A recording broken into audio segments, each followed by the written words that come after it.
Wapendwa taifa la Mungu, tumsifu Yesu Kristo. Mama Maria Malkia Mitume, utuombee.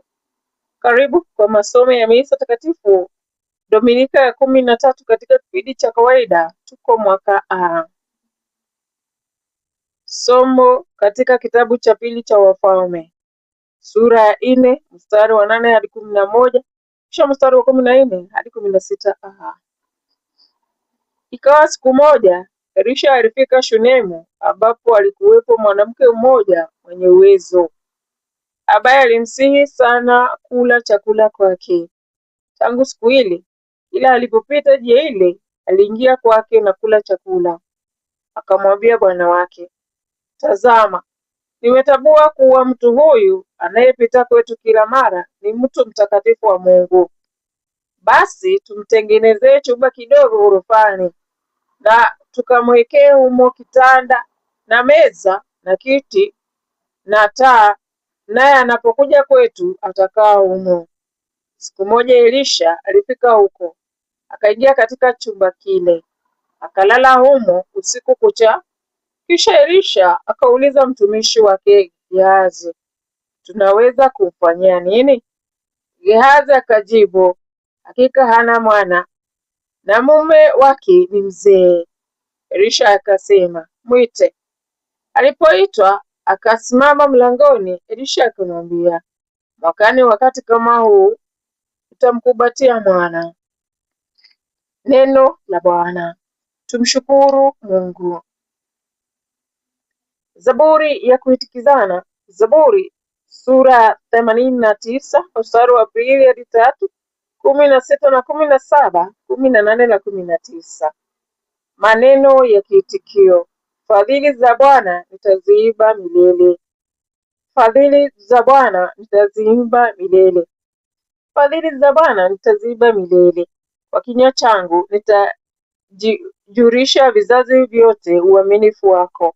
Maana ulisema, wema wangu wadumu milele, uaminifu wangu umesimikwa katika mbingu. Fadhili za Bwana nitaziimba milele. Heri taifa linalo kujua, waendeao e Bwana katika mwanga wako. Wanafurahiwa na jina lako mchana kutwa, nao kwa haki yao wanatukuza kwa kushangilia. Fadhili za Bwana nitaziimba milele. Kwa maana wewe ni nguvu yao tukufu, na kwa fadhili yako unainua moyo wetu. Maana Bwana ni ngao yetu, na mtakatifu wa Israeli mfalme wetu. Fadhili za Bwana nitaziimba milele. Somo katika barua ya Mtakatifu Paulo kwa Warumi, sura ya 6 mstari wa 3 hadi 4, kisha mstari wa 8 hadi 11. Ndugu zangu, hamjui kwamba sisi zote tuliobatizwa kumshiriki Kristo Yesu tumebatizwa kushiriki kifo chake? Basi kwa je, ubatizo katika kifo, tumezikwa pamoja naye, ili kama Kristo alivyofufuliwa katika wafu kwa kumtukuza Baba, nasi tuishi maisha mapya. Ikiwa tumekufa pamoja na Kristo, twasadiki kwamba tutaishi pamoja naye. Twajua kuwa baada ya kufuka katika wafu, Kristo hafi tena, mauti haimwezi tena. Kwa maana kwa kufa kwake aliifia dhambi mara moja, lakini kuishi anaishi kwa ajili ya Mungu. Ninyi pia mjionee kama watu waliofia dhambi na kuishi kwa ajili ya Mungu katika Kristo Yesu Bwana wetu. Neno la Bwana. Tumshukuru Mungu. Shangilio la Injili. Petro wa kwanza sura ya 2 mstari wa 9. Haleluya, haleluya. Ninyi ni kizazi kiteule, ukuhani wa kifalme, taifa takatifu, mlioteuliwa mpate kutangaza matendo makuu ya yule aliyewaita mtoke gizani na kuingia katika mwanga wake wa ajabu. Haleluya. Somo la Injili takatifu ilivyoandikwa na Mathayo. Utukufu wako ee Bwana. Injili Mathayo sura ya 10 mstari wa 37 hadi 42.